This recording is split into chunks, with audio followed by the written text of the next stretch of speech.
کے راضی ہونے کی پہچان. ہمیں کبھی دل میں ٹینشن ہوتی ہے کہ اللہ ہم سے راضی ہے یا نہیں ہے. ہمیں کس طرح پتہ چلے گا کہ اللہ ہم سے راضی ہے یا ناراض ہے؟ محمد عیسیٰ صاحب کشمیر سے. بھائی اللہ نے قرآن میں بتا دیا ہے کہ اللہ کن سے خوش ہے. جن سے اللہ خوش ہوتا ہے ان پر کوئی خوف و غم نہیں ہوتا. تو اللہ نے بتایا کن سے خوش ہے. الا ان اولیاء اللہ لا خوف علیہم ولا هم یحزنون. اللہ کے جو ولی ہیں، اللہ کے جو دوست ہیں، ان پر کوئی خوف و غم نہیں ہوگا کیونکہ اللہ ان سے خوش ہے. اب اللہ کے ولی کون ہوتے ہیں؟ اللہ نے قرآن میں بتا دیا الذین آمنوا وکانوا یتقون، جو ایمان لائے اور تقوی والی زندگی اختیار کی.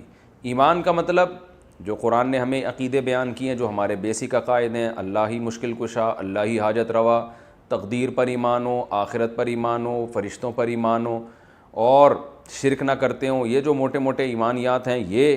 اور دوسرا وکانوا یتقون، اور وہ گناہوں سے بچتے تھے. تو کبیرہ گناہوں سے اجتناب کی توفیق اگر آپ کو مل رہی ہے، فرائض واجبات کی پابندی کی توفیق مل رہی ہے، تو اللہ کی رحمت سے پوری امید ہے. یہ اس کی علامت ہے، یہ اس کا ایک سائن ہے کہ اللہ آپ سے خوش ہے. اور اگر کبھی گناہ ہوتا ہے لیکن فوراً توبہ کی توفیق مل جاتی ہے، اس وقت تک آپ کو تسلی نہیں ہوتی جب تک آپ توبہ نہ کر لیں، تو بھی اس کی علامت ہے اللہ آپ سے خوش ہے. لیکن اگر معاملہ ایسا نہیں ہے بلکہ آپ کبیرہ گناہ بھی کرتے ہیں، مثلا مرد ہے تو داڑھی کاٹتا ہے، عورت ہے پردہ نہیں کرتی ہے، یا فرض نماز آپ قضا کر دیتے ہیں جان بوجھ کر، یا چغلیاں غیبتیں کرتے ہیں، یا لوگوں کے پیسے لے جائیں تو پولیس سے بھی نہیں نکلوا سکتی آپ سے پیسے. آپ لوگوں سے جو معاہدے کرتے ہیں ان کو پورا نہیں کرتے. پیسے لیے آپ نے کہ بھئی میں فلاں تاریخ کو دے دوں گا، اور فلاں تاریخ آ گئی ہے، وہ بیچارہ آپ کے گھر کے باہر کھڑا ہوا پریشان ہو رہا ہے.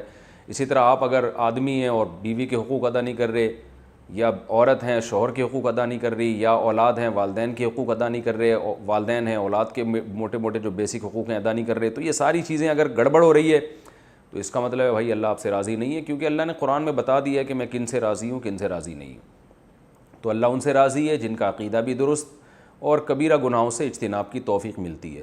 چھوٹے موٹے گناہوں کے بارے میں اللہ نے قرآن میں فرما دیا ان تجتنبوا کبائر ما تنہون عنہ نکفر عنکم سیئاتکم. اللہ فرماتے ہیں بڑے بڑے گناہوں سے بچو گے تو چھوٹی موٹی غلطیاں جو ہر انسان سے ہو جاتی ہیں اللہ فرماتے ہیں میں اس کو معاف کر دوں گا. تو وہ بار بار نہ ہوں، بس کبھی کبھار ہو جاتی ہیں انسان سے، لیکن جو بڑے بڑے جرائم ہیں جن کو کبیرہ گناہ کہا جاتا ہے ان سے اجتناب کرنا فرض ہے. تو وہ اگر آپ کو توفیق مل رہی ہے تو اللہ سے امید ہے کہ انشاءاللہ اللہ آپ سے راضی ہوگا. باقی اس کی کوئی ایسی علامت نہیں ہے کہ جی وہ اللہ اگر راضی ہے تو اس کا مطلب پیسے بہت آ رہے ہیں اس کا مطلب اللہ راضی ہے. ایسا نہیں ہوتا. بعض دفعہ اللہ جن سے راضی ہوتا ہے ان کو پریشانیوں میں ڈال دیتا ہے اللہ تعالیٰ، اور بعض دفعہ خوشیوں بھی دے دیتا ہے اللہ تعالیٰ.